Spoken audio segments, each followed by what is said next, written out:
क्या किसके लिए?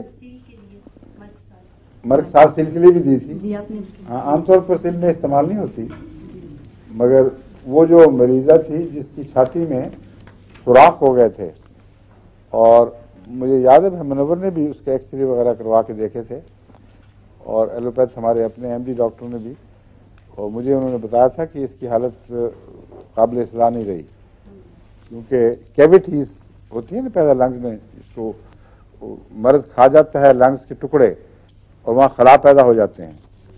अब आमतौर पर एलोपैथिक साइंस में इस बात का मुशाहदा नहीं किया गया कि ये कैविटीज भर जाएं और समझते हैं बस ख़त्म है, ये मरीज का इलाज नहीं है।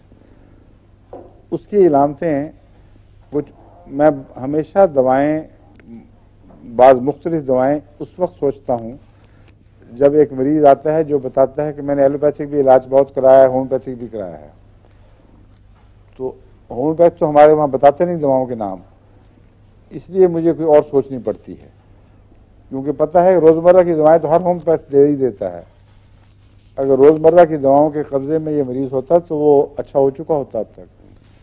इसलिए फिर मज़ीद गहरी तहकीक से मुतालिया करना पड़ता है। वो जब इलामतें बताता है तो याद बात बातें वो खुद दवाई की तरफ इशारा करती हैं।